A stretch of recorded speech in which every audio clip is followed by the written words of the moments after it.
The jungle moon smelled like burnt circuitry and disappointment. I'd barely managed to stabilize the wreck of my ship before it coughed, whimpered, and died dramatically in a patch of steaming moss. The emergency beacon was, predictably, also fried, which meant no rescue, no help, and no company except the twitchy-eyed lizard that had been following me since I touched down. I named him Greg. He didn't seem pleased. I kicked the hull of my ship out of pure ceremony. That's what I get for flying a surplus scout-class model retrofitted with duct tape and self-esteem, I muttered. Greg chirped, then vanished into the underbrush with a squeak that sounded judgmental. The jungle here was alive in the way that made your skin crawl. Plants breathed, trees hummed, and one bush had tried to lick me. But through the sticky heat and pulsing sounds, a strange, rhythmic signal had been pulsing on my handheld. Not a distress beacon, too old for that. It was more like a heartbeat, steady and deliberate. Curiosity overrode my common sense, which had already taken a few hits that week, and I followed it. About a kilometer out, past a canyon full of singing fog and a waterfall that hissed insults in Galactic Basic, or maybe I was dehydrated, I found it. The alien ship was half buried in vines, glowing faintly. Not sleek like Terran craft, this thing looked alive, like someone had grafted silver onto the skeleton of a beast and dared it to purr. Its hull shimmered with what I could only call attitude. I circled it slowly, scanning with every tool in my belt. Bioorganic systems, unfamiliar power matrices, and it was still faintly active. The signal ID followed pulsed in sync with what looked like a central spinal cord running along the ship's belly. Some of the outer panels had been torn open, blaster damage. Recent. I should have backed away. I should have marked the location, set up camp, and waited for a very bureaucratic rescue that would never come. Instead, I muttered, "How hard can it be to hotwire an alien queen spaceship?" and opened my toolkit. The answer, very hard. The ship didn't run on fuel cells or ion drives.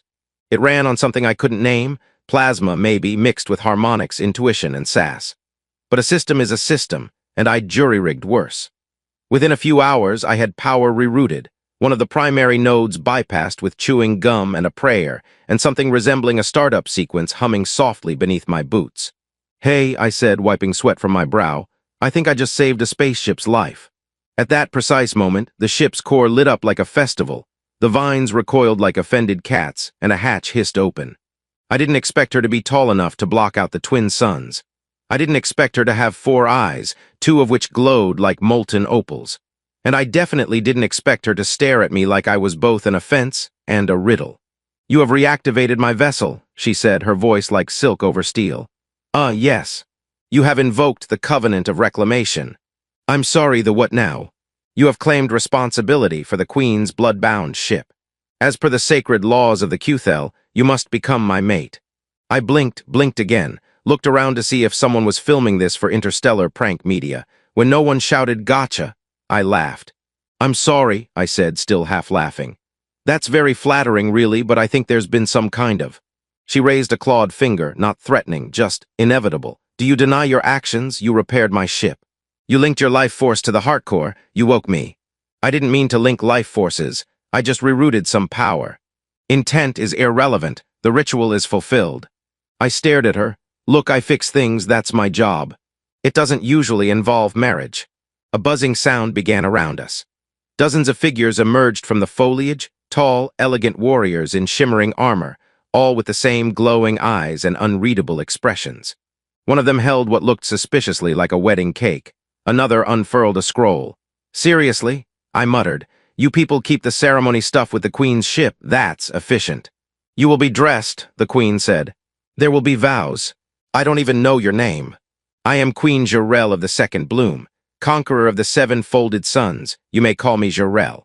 "Great, I'm Rhea Morgan, Class 2 Field Mechanic, former Lieutenant of the Terran Border Command, and I would very much like to wake up now." She tilted her head. "Your bravery will please the court." No, you misunderstand. I do want Asterisk to please the court. I want to go home, have a shower that doesn't hiss at me, and eat something that doesn't try to crawl off the plate."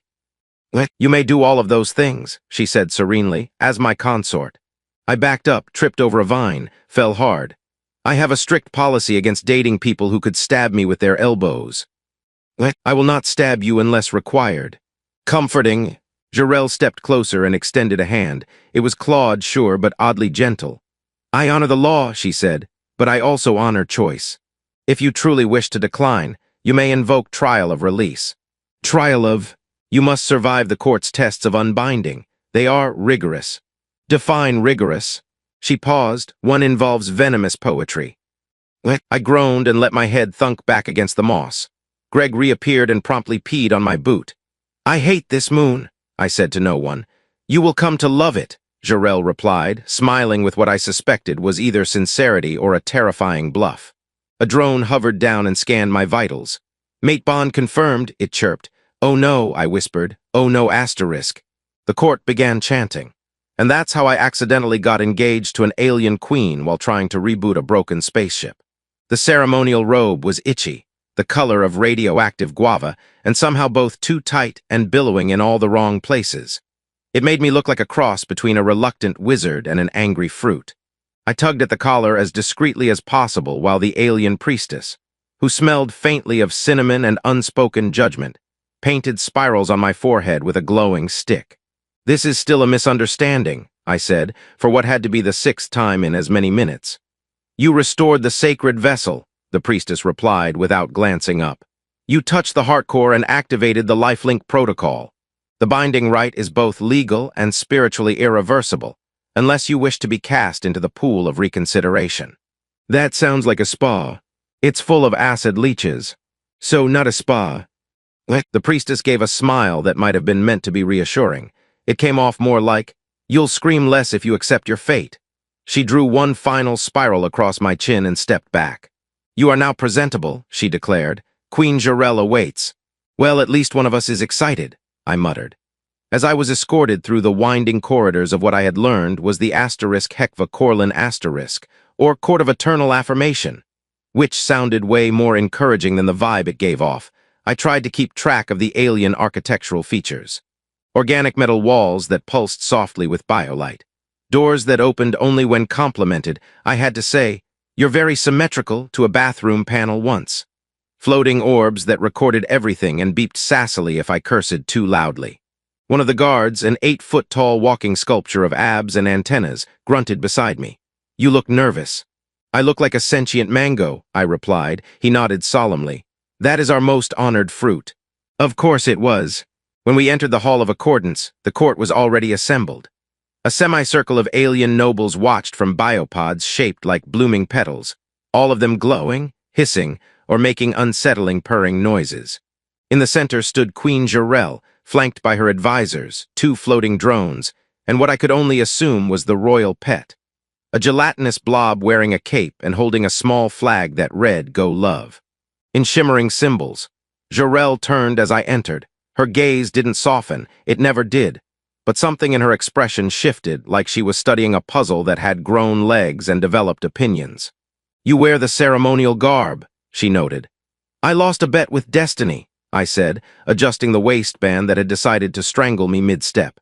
She stepped forward, her posture perfect, her eyes burning with some combination of curiosity and cosmic patience.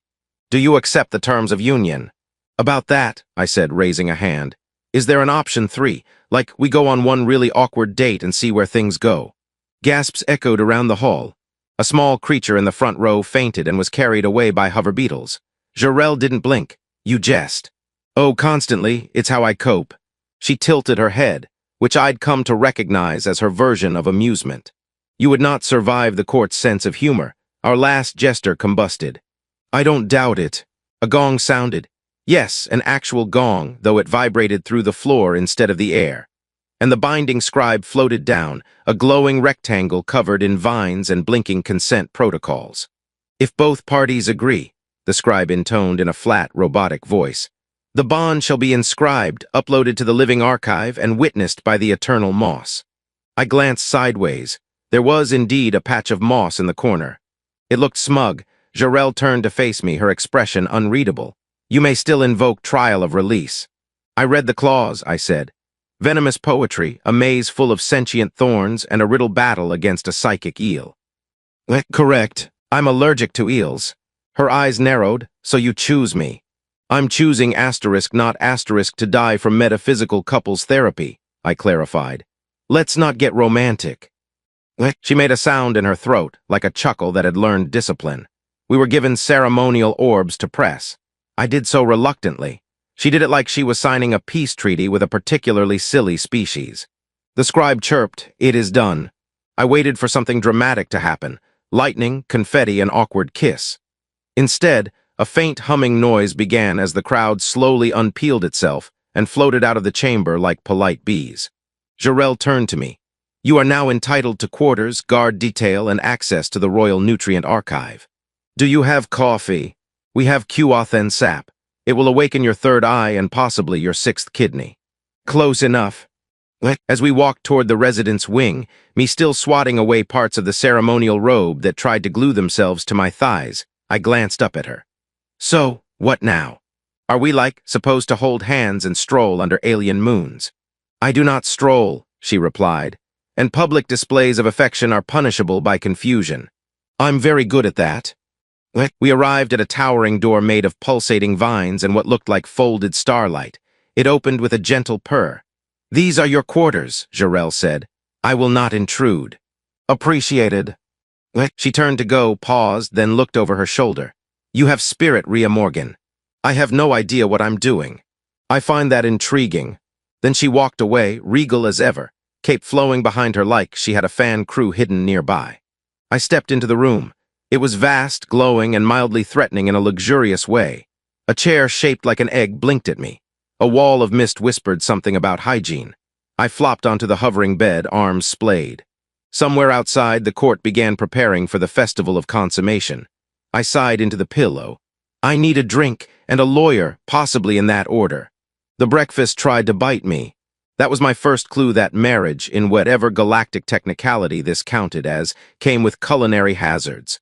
I had woken up to an orb singing, "Congratulations, bonded one," in what I think was a jazz arrangement of a war hymn. Before I could hit snooze, because apparently alien orbs don't have buttons, it shot a tray into the air with a cheerful asterisk ding asterisk. On that tray was something steaming, coiled, and humming the bass line to its own death march. "Is it supposed to move?" I asked aloud. The orb hovered helpfully. "Nutrition level optimal, personality spicy." The food lunged. I dodged.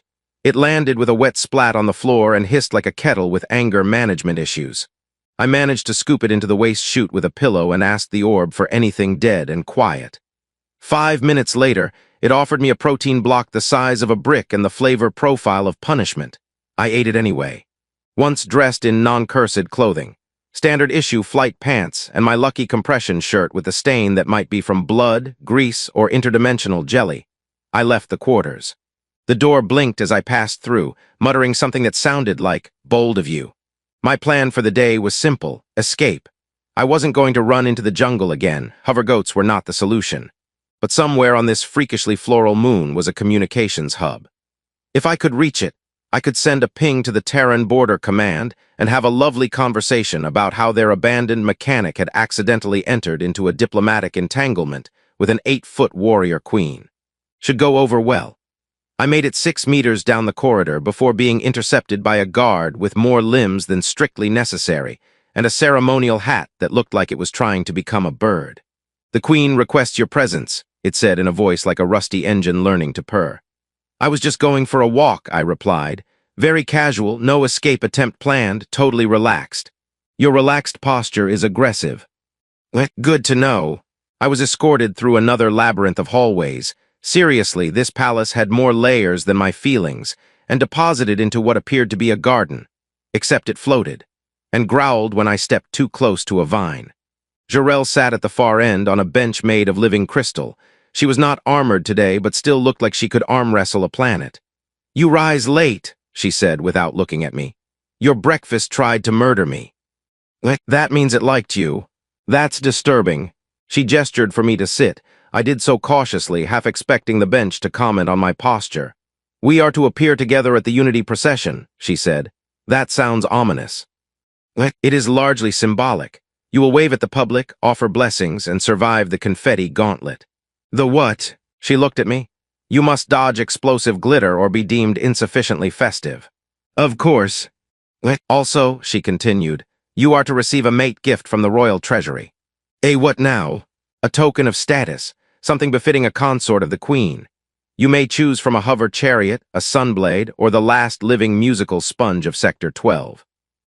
I stared at her. That is the weirdest sentence anyone has ever said to me. She considered. Would you prefer something more modest, a pet rock with psychic tendencies, perhaps? I'll take the sponge. Very well. We sat in silence for a beat. The garden sang to itself. I don't know how to do this, I finally said. The royal stuff, the consort stuff. I'm barely functional in human dating scenarios, and those don't usually involve legal contracts written in bioink. You are not expected to understand it all at once, Jarrell replied. That's comforting. You are expected to not disgrace me before the moss of remembrance. Less comforting. She tilted her head. You have fire. I have trauma. Is that different? Some days. Another silence stretched between us, but it was not awkward, not entirely. Is this a normal courtship for your people? She asked suddenly. No, in human culture we usually start with small talk. Maybe coffee, definitely not life bonds initiated via ship repair. I see. I don't hate being here, though, I added quickly. The palace is weird but beautiful. The guards haven't tried to disembowel me today. That's progress. You speak with humor in place of fear. It's a system, works until it does. She studied me. I felt like a bird under glass, a sarcastic, mildly unhinged bird. You intrigue me, Rhea Morgan, she said softly. You defy patterns. You're not so bad yourself, for someone who made our first date a legal mandate. She smiled, not with her mouth. Her species didn't quite work that way, but her eyes changed, warm and strange. It made something in my chest twitch. A loud crash interrupted the moment. One of the floating garden spheres spiraled out of control, crashed into a vine tower, and exploded into petals and light. A tiny, shrieking figure emerged from the debris, trailing pollen and shame. Rhea, it squeaked. You must flee. The royal archivist found the marriage clause loophole. I blinked, Spoor. The fungal life form wriggled into view, wearing a thimble as a helmet and waving what might have been a spatula. You can invoke the mating clause reversal under subsection 12, provided you engage in a public act of absurd The musical sponge was more dramatic than anticipated. I was expecting a squishy lump with a few chirpy sounds. Instead, I was handed a translucent orb containing a floating, bioluminescent blob that immediately belted out an opera in a pitch high enough to exfoliate the soul. Jarrell's expression had remained unmoved throughout the presentation, but I saw her eye twitch. Just once, which in Queen speak probably meant, Dear stars, what have I done? The court applauded as if a sponge serenade was perfectly normal. Spoor, perched on my shoulder wearing a paper crown he had definitely not earned, sighed happily. That note resonates in my spores. It's like being kissed by a microwave. I muttered, That's an upsetting metaphor, and tried to bow with dignity while the sponge attempted a vibrato flourish and knocked over the orb. The Unity procession began shortly after. We were paraded through the capital district of the Qthel Moon City in a hover platform shaped like two entwined serpents. Jarrell stood at the front, regal and terrifying. I was behind her, waving awkwardly and trying not to sneeze from the pollen cannons blasting celebratory clouds into the air. Spoor had taken it upon himself to narrate the entire route in a fake documentary voice. And here, he said, pointing to a building shaped like an offended seashell, we see the shrine of Blunt Council, where Queen Jarrell once vaporized a diplomat for using passive voice. I whispered. He was probably asking for it. Jarrell didn't turn around. He requested tea if you wish, but no pressure. I did not wish. We floated past thousands of alien onlookers, citizens in ceremonial armor, children with glowing tattoos, a group of monks balancing flaming bowls on their heads for reasons I never figured out. Everyone waved. Some chanted blessings. One of them threw a melon that exploded into butterflies. I asked, Do you get this kind of turnout for, say, plumbing appointments? Only the sacred ones. At the final stop, a courtyard surrounded by floating mirrors and judgmental topiary, we disembarked. A horn blared. Confetti exploded from a drone swarm above us. It was less glittery joy and more shrapnel made of sparkles. Confetti gauntlet initiated, a voice boomed. Blessed be the brave. I was immediately pelted in the face by a projectile shaped like a smiling star. Spoor jumped into my hood and screamed, Save yourself. While I ran for cover behind Jarrell's very solid cape, she barely flinched as colored paper assaulted her from all angles. You could warn a girl, I said. This is your right of welcome. I think I just swallowed a sequin. We endured 5 full minutes of celebratory bombardment before the horn blew again and the drones retreated. I emerged looking like a disco ball during a power outage. Spore was curled in my hood, twitching. I saw my spores flash before my eyes, he whispered. The crowd roared in approval. I gave them a shaky thumbs up. Later that evening, I was dragged into yet another tradition, the consort's first feast. This involved sitting on a throne that vibrated when anyone complimented me, which was horrifying, and being offered delicacies with names like *soul honey *, singing mossroot *, and something called *plick *. I tried the plick, it blinked at me. I think it's still conscious, I whispered to Jarrell. It improves flavor through emotional guilt, she said. I don't like that sentence. I passed the plick to Spore, who devoured it and immediately began speaking in ancient Cuthel verse. No one seemed surprised. Midway through the feast, a new figure arrived, a diplomat from the Galactic Union in full bureaucratic splendor. Tall, thin, blinking glasses and a voice like someone trying to scold you while balancing spreadsheets in their head. "Ah, Commander Rhea Morgan," they said, nodding with forced civility. "We've been looking into your situation *. I smiled. That makes 2 of us. You understand this union is not recognized under Terran protocols. I barely recognize it under mine, yet you remain here. Technically, I haven't found the door." Jarrell leaned forward slightly. "Do you intend to dispute the union?" The diplomat hesitated. "It's complicated." Jarrell said nothing, but her fingers curled slightly and every plant in the vicinity straightened. The diplomat cleared their throat. "Provisional recognition may be extended, depending on—" Spore threw a goblet at the diplomat's foot. "You have the vibe of someone who rejects love to spite their own reflection." The diplomat blinked. "What is that thing?" "My moral support," I said. "Unregulated biologicals are a violation of—" Jarrell rose. "This is a feast, not a negotiation." The diplomat wisely nodded, bowed, and retreated. I slumped back in my seat. "That went well. You defended your position," Jarrell said. "You were assertive. I mostly made bad jokes. They were effective." I stared at her, at the ridiculous banquet and the glowing guests and my still-singing sponge, which had learned jazz, apparently, and I asked the question I hadn't dared yet. "Why me?" She blinked, surprised. "Because you woke my ship." I did mean *2. I know. That still doesn't explain why you're going along with all this. You could have refused. Jarrell studied me, the edge of her voice softening. "Duty, curiosity, and you are unlike anyone I have known. I'm a disaster in boots. You are honest in a court built on layers. That is rare." I didn't have an answer to that. Not when I was ready to say out loud. Spore burped softly. "I ship it." I shoved a napkin over him. When the feast ended, when the floating lights dimmed and the court began to disperse, I stood beside Jarrell under a glowing arch made of pulsing bioglass. She looked at me not like a queen surveying her subject, but like a woman who wasn't entirely sure what to make of this particular chapter in her epic. "You still wish to leave?" she said. It wasn't a question. I hesitated. "Maybe.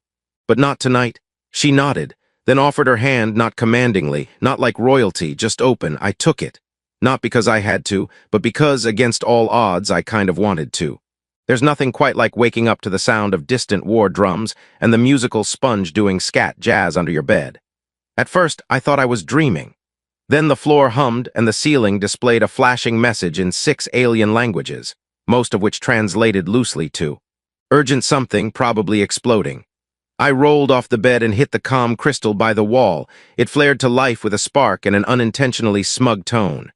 "This is Rhea," I said, rubbing my eyes. If it's about my breakfast trying to hug me again, I already filed a complaint. A voice came through, frantic and breathless. "Consort, emergency situation, intruder at the palace perimeter, high-energy signature. Possible ex-mate scenario." That woke me up faster than caffeinated trauma. "I'm sorry, did you say *ex-mate? The comm crackled. "The warlord Zalgar, former suitor to Queen Jarrell, he's here, and he brought drums." I blinked. "Drums? War drums? Of course." Spore popped his head out of the closet, wearing a colander as a helmet. "Should I prepare the escape nap pod?" "I'm not running," I said. "I'm just assessing my options vigorously." He saluted and slid back into the closet, muttering something about nap-based diplomacy. A minute later, I was hustling through the central corridor toward the command nest, still in yesterday's flight suit, hair in some approximation of disarray, and wondering if I was technically supposed to go to war as a consort or just offer encouraging snacks from the sidelines.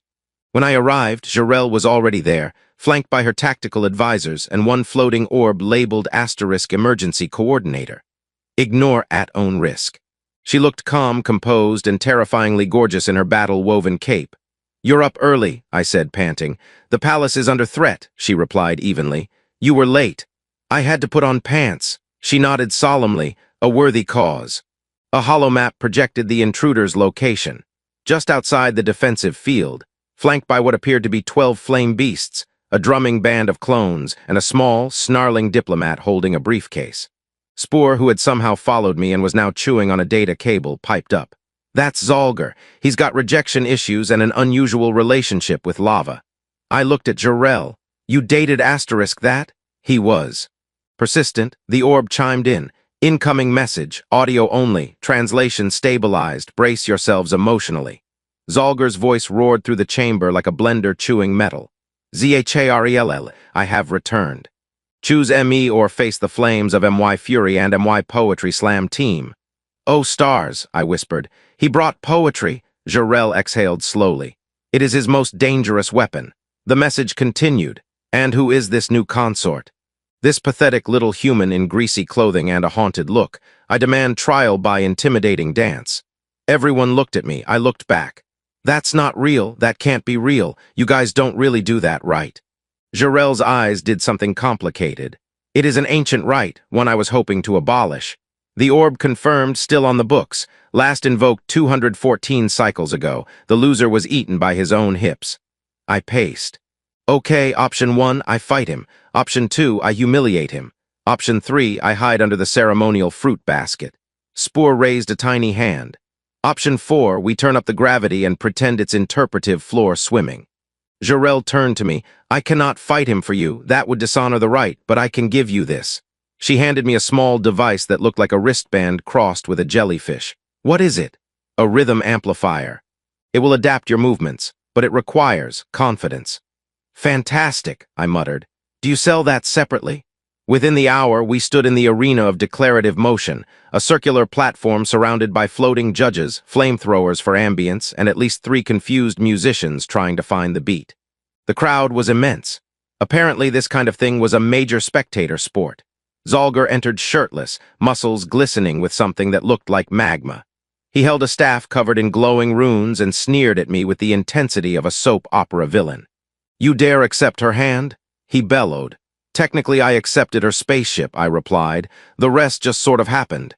He grunted, then began his opening routine. It involved backflips, a lot of pelvic energy, and something that might have been sacred stomping. The crowd howled approval. When it was my turn, I activated the amplifier and stepped forward with all the poise of a flight mechanic in way over her head. I started simple, shoulder rolls, awkward shuffles, a bit of finger snapping. The amplifier hummed. Then, like it had read the desperate chaos of my soul, it kicked into overdrive. My limbs moved without conscious thought, fluid, unpredictable, defiant.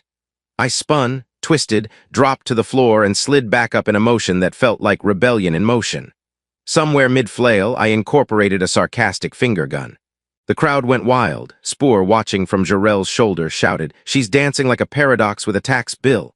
Zolgar stepped back. "Impossible, no one out DANCESXOLGAR.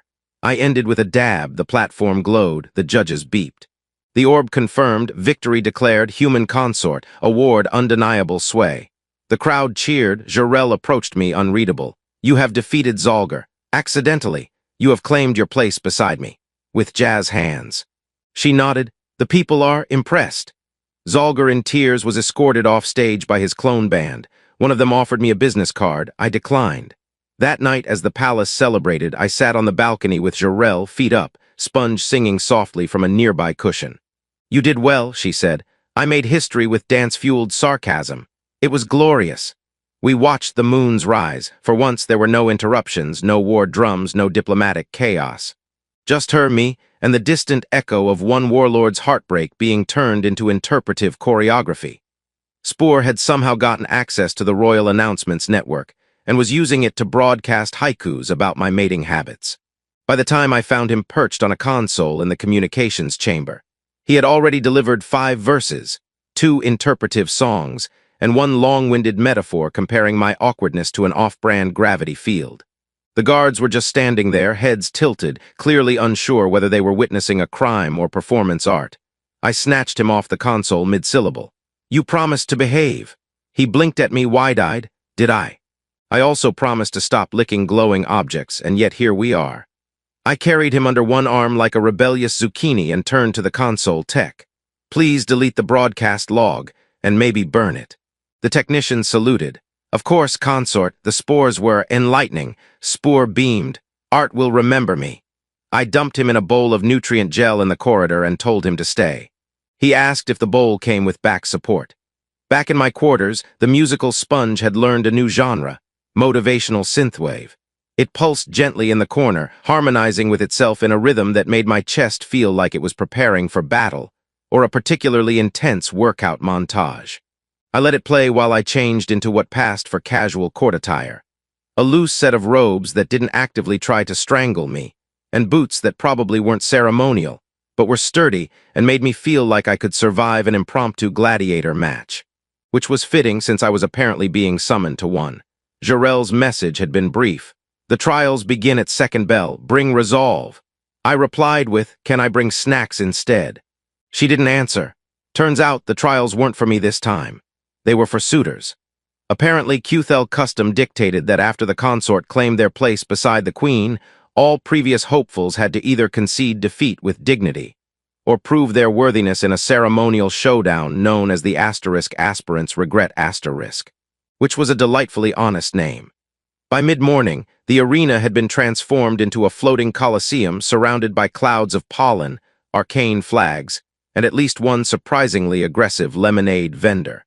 I sat beside Jarrell on a throne that vibrated every time someone clapped, which meant I was constantly vibrating. "Why are they doing this again?" I asked, dodging a popcorn-like object that tried to enter my ear. "Pride," Jarrell said. "The trials allow them to fail honorably, and this makes them feel better." "No, but it provides excellent entertainment." The first challenger, a feathered diplomat from the gas giants of Blair, approached the central ring holding a flute carved from his own tail. He began to play what sounded like a combination of bird song, jazz fusion, and open weeping. The crowd was deeply moved. I, meanwhile, tried to hold in a sneeze. Jarrell whispered, "He once tried to write me a poem in scent clouds. It triggered a local weather pattern." "Romance is hard," I said, "especially when it causes rain." The next challenger was a sentient crystal named Velrin who had no limbs but moved by vibrating very fast. Their attempt to express longing took the form of a laser light show that spelled out various Qthel compliments in the air. One of them translated to, "Your dominance breaks my spine in the most symmetrical way." I muttered, "That's either flirty or deeply orthopedic." Velrin was escorted off stage, humming mournfully.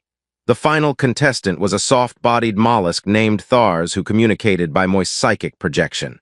He attempted to telepathically convey a sonnet. I blacked out for 2 seconds and came to with my tongue humming. Jarrell leaned over. "Did he just propose to both of us simultaneously? I think he also married the sponge." When the last suitor retreated, the arena dissolved back into its floating segments, and the crowd filtered out, chattering and glowing in the polite way Qthels did when they were thrilled by disappointment. Jarrell stood. "You endured the regret. You are now considered confirmed." I saluted with 2 fingers and said, "Do I get a certificate or a very awkward t-shirt?" She considered. "You may request either." We walked through the palace gardens together, Spore trailing behind us with a tiny broom he had stolen from somewhere. He swept aggressively, claiming he was collecting emotional debris. Jarrell stopped at a tree that was visibly sulking. "They will settle now," she said. "The court, the others." "And what about you?" I asked. She looked at me sideways. "I am still learning you." "That's fair, I'm kind of a mess in progress." "Then I shall adjust." We sat on a bench made of kinetic vines. They wriggled uncomfortably until I told them I was royalty by accident. Then they stopped moving entirely, like they didn't want to get involved. "I keep thinking about my old crew," I said suddenly. "They're probably out there somewhere, assuming I didn't get marked as missing and memorialized with a sad plaque near the coffee dispenser." "I can help you contact them," she said. I looked over. "Wouldn't that complicate things?" "Possibly, but partnership, as I understand it, must allow for truth." "Now that's romantic," I said, in a threateningly logical way. Spore coughed and produced a folded note from under his leaf hat. I drafted a letter to your former command, he said. It includes a poem, 2 drawings of me, and 1 legally binding request for cake. I'm not mailing that. Your loss. Later that evening, back in our quarters, I sat beside Jarell while she sharpened a blade that looked like it had thoughts. The musical sponge had moved into the wardrobe and was performing what might have been space blues. I scrolled through a tablet containing messages from citizens, most of them congratulating me, some asking me to bless crops, and one very earnest offer to trade 12 solar sheep for my autograph. Things are weird, I said. Life is unstable by design, Jarell replied. Still, I said, I'm glad I didn't run. She didn't answer, she just reached over and held my hand. The sponge hummed a major chord. Spore, from under the bed, muttered, I give this moment a solid 9 out of 10. Needs snacks. The diplomatic summit began with a fruit-related explosion and only went downhill from there. I had been told, firmly and repeatedly, that today's gathering was vital. Several major factions from surrounding systems were arriving to discuss trade, alliances, and something ominously called interstellar etiquette compliance. I had tried to explain that I was a mechanic, not a consort-class negotiator, but apparently once you marry a queen by accident, you get locked into all the fringe benefits, including ceremonial speeches, hand-waving rituals, and whatever weird juice they expected me to drink from the goblet of shared intent. Spore insisted on being my advisor for the day. He wore a monocle and a cape made from shredded treaty scrolls. I had given up trying to stop him. The summit hall was filled with high-backed organic thrones that adjusted their height based on self-importance. Mine lowered itself twice during the introductions, once after I sneezed and again when I referred to a planetary representative as that tall squid in a wig. Jarell didn't even blink. She simply reached over, touched the throne's side panel, and manually boosted me back up. Queen privileges. As the delegation from the Cloran Axis began presenting a gift, some sort of oversized bioluminescent fruit with vibrating skin, the entire thing erupted in a burst of fragrant pollen and launched a handful of spores into the air. Spore caught one mid-flight with his mouth. Delightful, he squeaked. That's at least 4 kinds of illegal on most moons. Several envoys shrieked. One fainted. A Qthel guard calmly wrapped the fruit in a stasis field and muttered something about botanical vengeance attempts being on the rise. The Cloran envoy stood proudly. It represents our offer of fertile unity. I cleared my throat. Does it usually attack? It responds to tension, the envoy explained, and mild sarcasm. Everyone looked at me. I've been breathing sarcasm since breakfast, I said. This fruit never stood a chance. Jarell stepped forward. The offer is noted. The pollen is contained. Let us proceed. The next delegation was from the Union of Twin Minds, a species that existed in pairs, connected psychically, and spoke in unsettling harmony. We greet you, the 2 figures said as one, eyes glowing in sync. We have come to discuss co-research initiatives in gravitational weaving and shared dream structures. I nodded sagely like that meant anything to me. That sounds like something that would void a warranty. Spore whispered, be careful. One wrong phrase and they might fuse consciousness with your thoughts. Please don't put that idea in my head. They don't need an invitation. The meeting continued through phases of ritual offerings, contractual glances, and at least one interpretive dance meant to symbolize the economic struggles of the asteroid belt. I applauded after that one mostly because the performer backflipped off a ceiling beam and landed in perfect silence. Even the musical sponge paused to hum approvingly. During a recess break, I found myself alone in a side chamber, nursing a suspiciously fizzy cup of Qthelian root sap. It tasted like ambition and regret. The air shimmered with low-level security drones, and a gentle hum vibrated from the walls, a soft reminder that nothing in the palace ever truly slept. Jarell entered quietly. She wore her ceremonial armor etched with the symbols of victory and wisdom, but her expression was softer than usual. You are performing well, she said. I almost choked on a pollen grenade, I replied. But thank you. She sat beside me, her eyes flicking briefly to the fizzing cup. That root sap may be fermenting. Explains the flashbacks to basic training. She didn't smile exactly, but the tension around her mouth eased.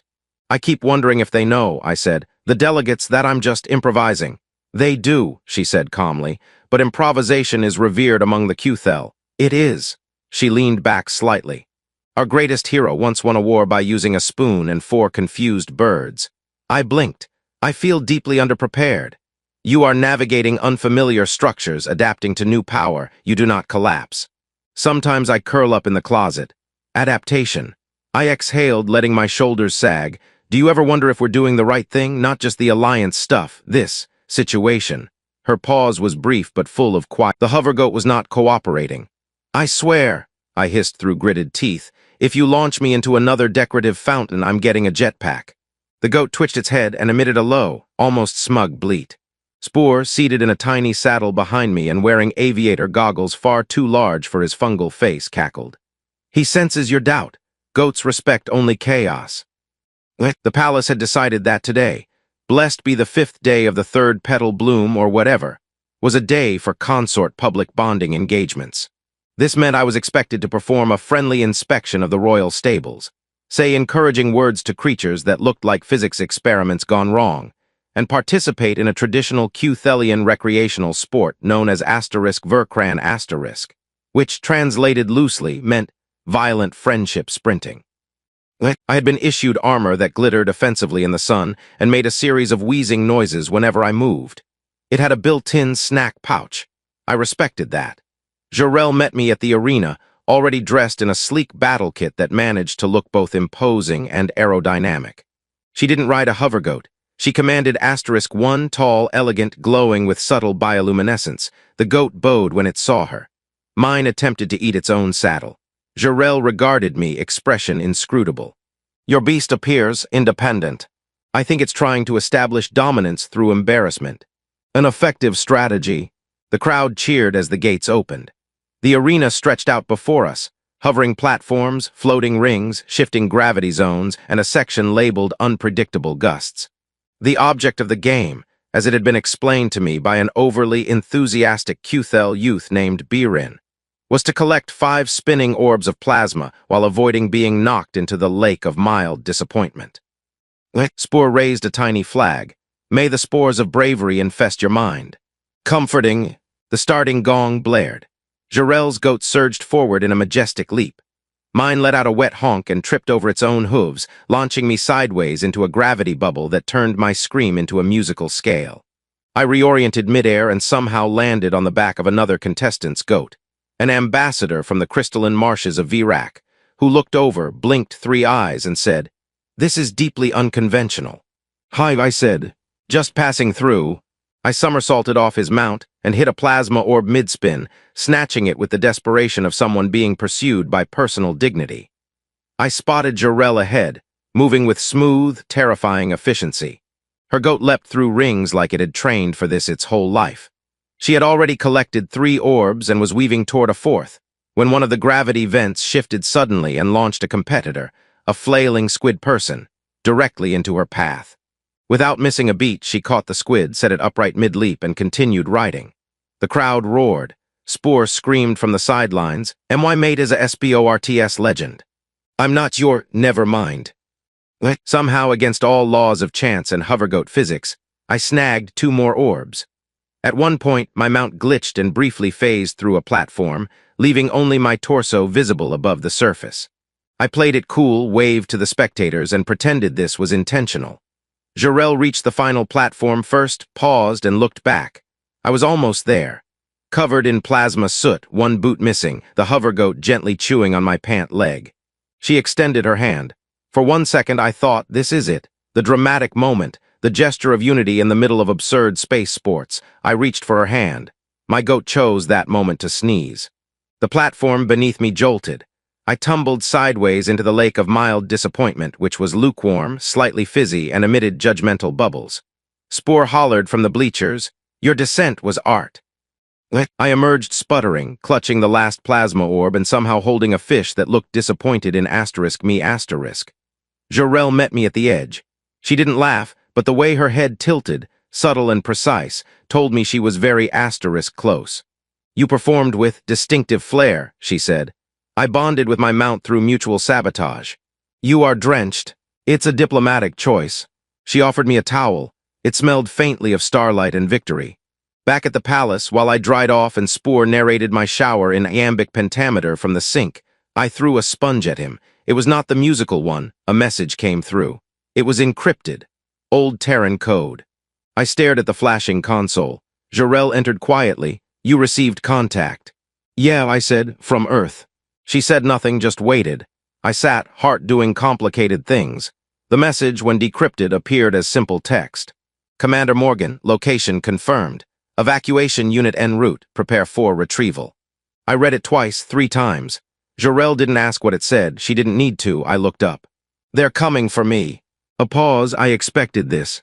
I nodded slowly, I didn't.